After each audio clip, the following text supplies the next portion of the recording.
Hello everyone, it is time for a weekly reading wrap up. I only read 2 books last week because I wasn't doing very many audiobooks and I was just having a hard time with one of the books that I was reading.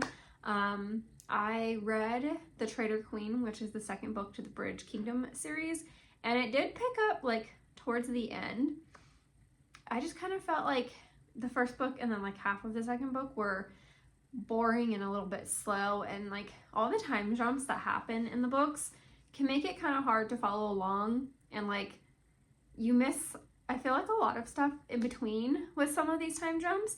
So like you're missing what they're planning and how they're planning for it, and like training and relationship building and all of that.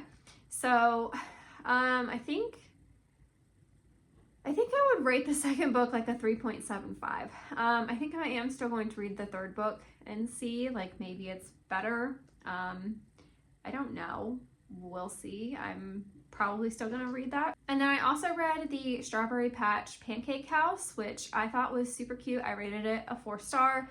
I think the only downside was that she didn't really want kids, and then it kind of went from that to like her accepting that she wants kids.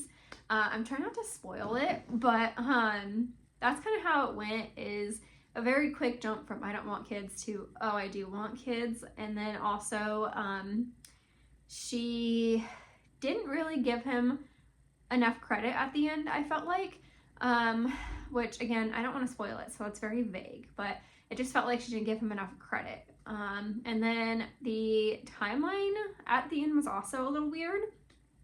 She leaves her nannying job with them, and it just kind of felt like it was long, but then she goes back to them and it's like it wasn't that long.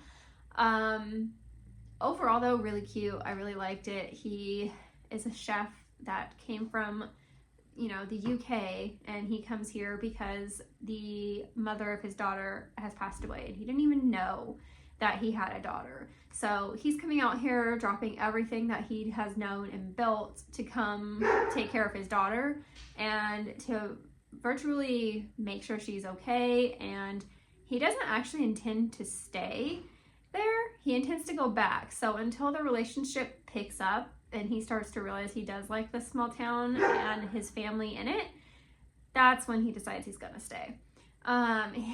He tries so hard to re-establish the diner that he gets hired at, and he kind of does a good job, but the town people have this thing about the pancakes and they want the original pancakes. And so a lot of the book is spent with him trying to figure out what the original pancake recipe is. And she winds up catching him in the kitchen multiple times at night when he's wearing a white shirt and gray sweatpants. And so a lot of the relationship develops over the time of these nighttime cooking sessions where he's asking her to sample the pancakes that he's making because he wants to know if he got the recipe right. And he refuses to use a box mix, and she's so sure that it is probably a box mix that the previous chef was using. And he refuses to do it. It's hilarious. But then he winds up making pancakes named after each of the town people based on like the recommendations that they put in. And so that's actually where the name of the book comes from, is at the end he renames it the Strawberry Patch Pancake House. And he had permission to do this, by the way. But overall, really cute, and I would recommend it.